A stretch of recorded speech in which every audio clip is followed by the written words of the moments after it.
Et maintenant, on retrouve Florent Collange en direct du stand APRR. Florent, vous êtes avec votre invité qui est Patrick Bocardi du groupe APRR. Patrick Bocardi, bonjour. Bonjour Florent. Alors Patrick Bocardi, vous avez plusieurs casquettes, on va dire, au sein du groupe APRR. Vous êtes tout d'abord secrétaire général d'APRR, ce qui va nous amener à parler justement de cette société. On va parler aussi du développement durable et plus précisément, on va s'intéresser également au renouvellement des aires dans le respect de l'environnement. Enfin, côté nouvelles technologies, il y a une application et on va commencer par ça, une application smartphone baptisée SOS Autoroute. Alors Patrick, je vais vous demander tout de suite de sortir votre téléphone que vous avez dans la poche pour voir si vous êtes un bon élève. Et est-ce que vous avez téléchargé l'application SOS Autoroute en tant que secrétaire général d'APRR? J'ai pas eu le choix. Le directeur de la communication et du marketing nous a imposé ce chargement. Donc bien sûr, je plaisante, j'ai cette application sur mon smartphone et elle m'est très utile.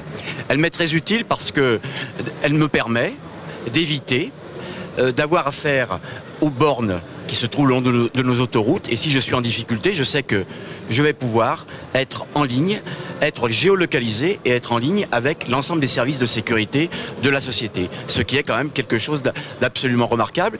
Et en plus, cette application, je le précise, est totalement gratuite. Elle est chargeable sur tous les systèmes téléphoniques aujourd'hui qui sont sur le marché. C'est la première fois qu'on a une application aussi simple et une application de service qui nous met dans une position très favorable par rapport à nos concurrents, on va dire. Alors justement, quand on a cette application, eh bien, on peut déclencher les secours ou informer les secours.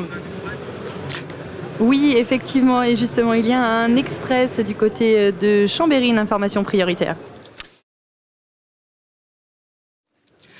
Alors on ne sait pas si justement l'usager qui est en difficulté actuellement avait cette application, mais c'est simple d'utilisation et puis ça peut rendre de grands services.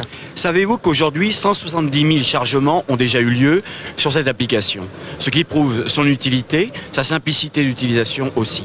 Et pour faire face justement aux situations de l'extrême, c'est-à-dire des incidents sur le réseau, ça peut être aussi votre panne, une panne automobile, la nuit, dans des circonstances difficiles, ou lorsque vous êtes dans votre véhicule avec votre famille, vous avez quelque chose qui vous relie directement à nos PC, directement à nos services de sécurité, et je crois que c'est une première.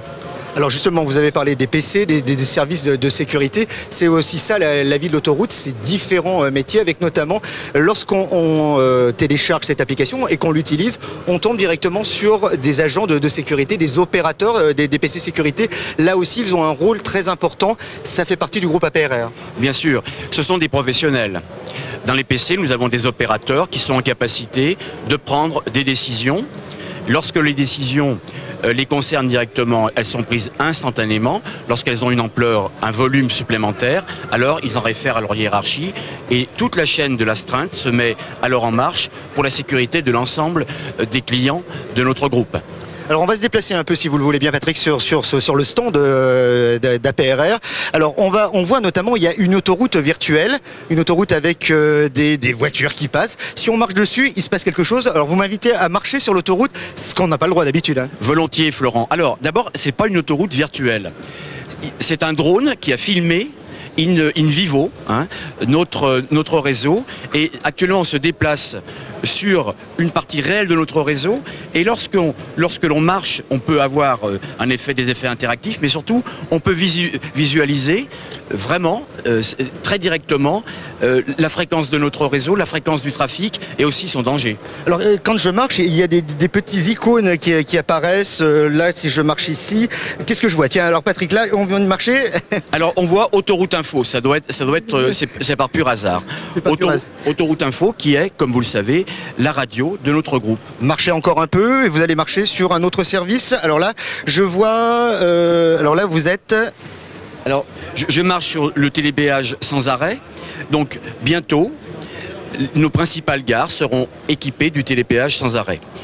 Cela veut dire que nos clients qui ont un badge pourront passer à nos péages sans s'arrêter à une vitesse modérée, 30 km/h, mais pourront le faire pour gagner du temps, et c'est une notion également d'environnement environnemental, puisqu'ils pourront, sans s'arrêter, éviter de polluer nos barrières de péage. Alors l'environnement, on en a parlé en introduction, c'est une notion importante pour le groupe APRR aujourd'hui.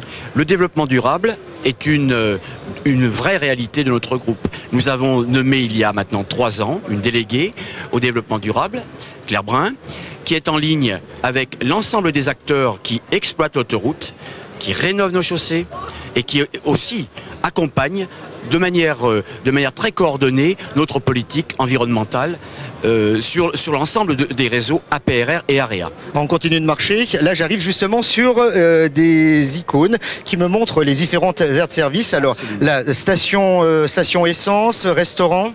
Alors, nous avons mis en place une nouvelle politique d'aménagement des aires de service et de repos. S'agissant des aires de service, notre volonté est d'apporter à nos clients un véritable choix dans les services proposés, une qualité d'accueil totalement renouvelée, car nous en étions restés, comme d'ailleurs nos confrères, au service des années 80, pour faire simple. L'autoroute, c'est plus celle qu'on a connue il y a une trentaine d'années. Non, parce que nos clients veulent être accueillis correctement, veulent pouvoir se reposer dans de bonnes conditions, acheter, le cas échéant, un certain nombre de biens, et surtout manger correctement, parce que très longtemps ça a été dénoncé, la qualité de l'alimentation sur autoroute. Les fameux restaurants avec Louis de Funès, on ne citera pas la marque. Mais... On citera pas la marque. Aujourd'hui, si vous prenez l'aire de la Chaponne, qui est un exemple tout à fait intéressant dans ce domaine-là, on offre à nos clients non seulement du service, mais également du service dans un cadre de beauté rénové. Vous parlez justement de cette aire de la Chaponne, c'est l'ère pour le groupe APRR, l'ère du 21e siècle?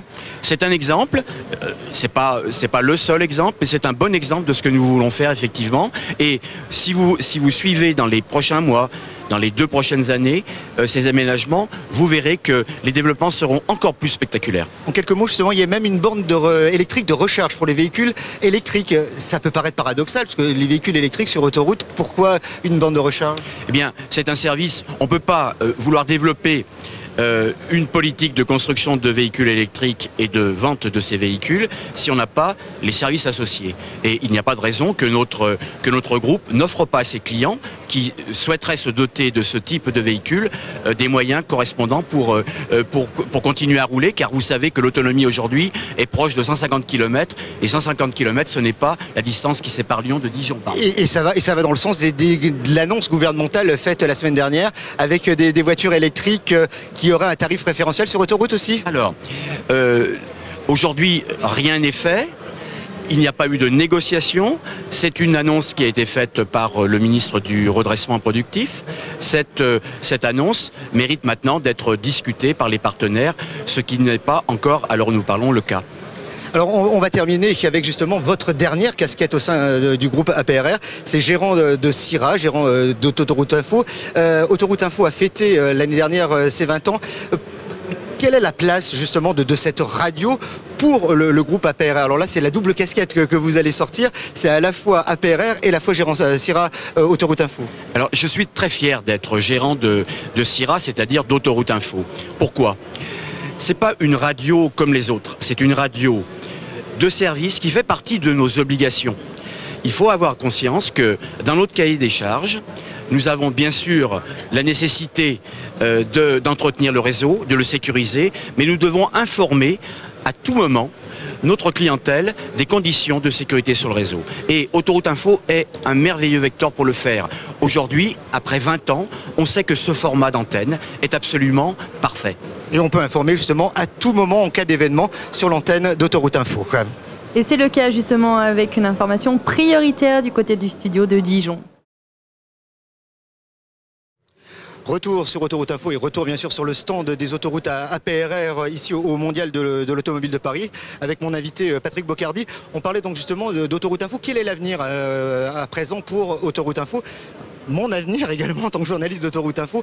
Qu'est-ce qui nous attend dans les années à venir? On voit qu'il y a quand même, on va dire, des concurrents, notamment on pense au Coyote ou autres systèmes.